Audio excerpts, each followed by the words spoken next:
The story begins not in shadow, but in bright, bloody triumph. The year is 1471.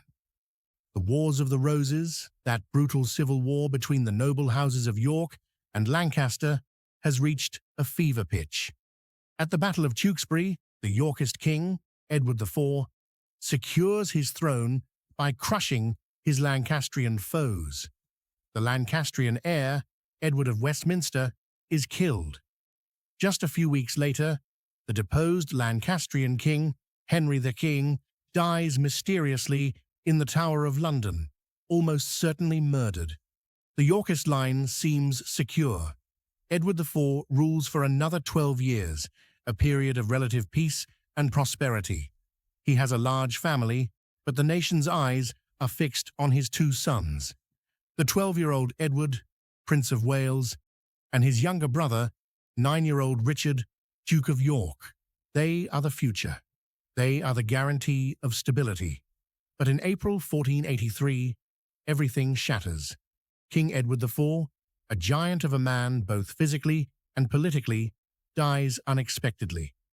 The throne passes to his boy son, who becomes King Edward V. And from that moment, the two princes begin their slow, inexorable journey into the heart of English history's greatest mystery. The kingdom is thrown into uncertainty. A child king requires a protector to rule in his stead until he comes of age. This role falls to the boy's uncle, Richard, Duke of Gloucester. By all contemporary accounts, Richard had been fiercely loyal to his brother Edward. He was a capable administrator and a skilled military commander. To many, he seemed the natural, logical choice to guide the young king. The new Edward V was in Ludlow, Wales, under the care of his maternal relatives, the Woodvilles. Richard was in the north. They arranged to meet in London for the coronation. But on the road, something shifted.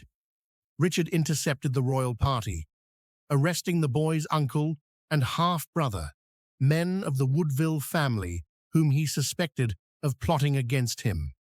He escorted the young king to London, where the boy was installed in the Tower of London, not yet a prison, but a royal residence where monarchs traditionally stayed before their coronation.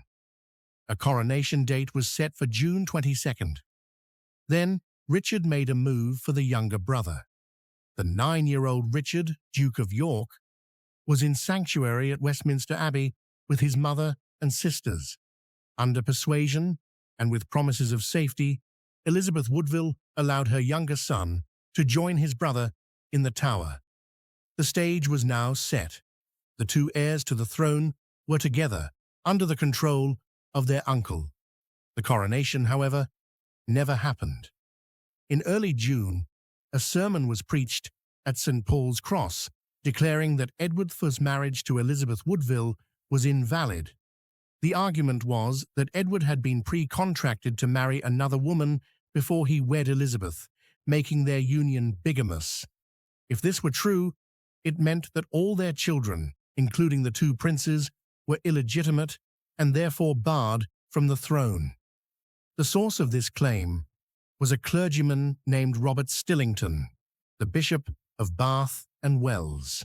Parliament, under Richard's influence, quickly passed an act known as Titulus Regius, which formally declared the princes illegitimate and named Richard as the rightful king. On June 26, 1483, Richard, Duke of Gloucester, was offered the crown.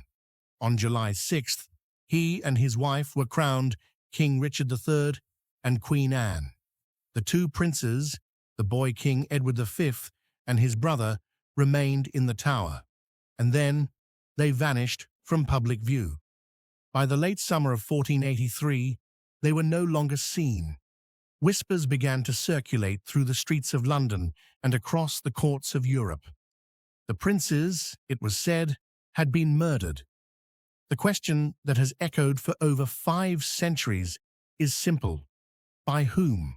This is the traditional story, immortalized by Shakespeare and ingrained in popular memory. Richard III is the archetypal villain, the bottled spider, the hunchbacked usurper who stopped at nothing to secure his throne. The logic seems inescapable. Who had the most to gain from the boys' deaths? Richard. As long as they lived, they were a focal point for rebellion. Their very existence threatened the legitimacy of his reign. The evidence, though circumstantial, is compelling. The most damning account comes from Sir Thomas More's The History of King Richard III, written around 1513. More provides a chillingly detailed narrative. He names the murderers: Sir James Tyrrell, a loyal servant of Richard. More describes how Tyrrell, on Richard's orders, secured the keys to the tower for one night. Two men, Miles Forrest and John Dighton, were sent to carry out the deed. They smothered the princes as they slept in their beds. More even describes the aftermath, with the bodies being buried at the stair foot, meatly deep in the ground. It's a powerful and horrifying story.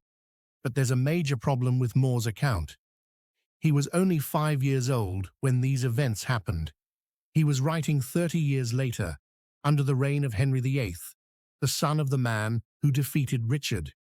His history is less a factual report and more a piece of Tudor propaganda, designed to blacken Richard's name and legitimize the Tudor dynasty. So, can we trust it? The core of his story, that Richard ordered the murder, became the accepted truth, but the details are highly suspect. If we step back from the Tudor narrative, the picture becomes murkier, and other suspects emerge. The most compelling alternative is Henry Stafford, the Duke of Buckingham. Buckingham was initially Richard's key ally.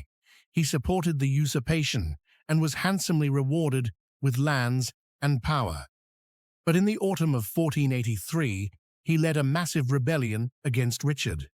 The rebellion failed, and Buckingham was executed. Why would Richard's greatest supporter suddenly turn against him? Some historians argue that Buckingham's revolt was motivated by horror. The theory goes that Buckingham, who had significant authority in London, may have taken it upon himself to kill the princes, perhaps without Richard's knowledge, to cement his own position as the king's right-hand man. When Richard discovered what Buckingham had done, he was furious, perhaps because he intended to keep the princes alive, or perhaps because the act was politically disastrous. This would explain Buckingham's sudden, desperate rebellion. He had burned his bridges. It's a tantalizing theory, but the evidence is thin, resting largely on interpreting the motives for a rebellion that could have been sparked by simple ambition. Then, of course, there is the man who defeated Richard III and founded the Tudor dynasty, Henry VII. Henry took the throne by right of conquest, but his own claim to the throne was exceptionally weak. He was a distant Lancastrian relation.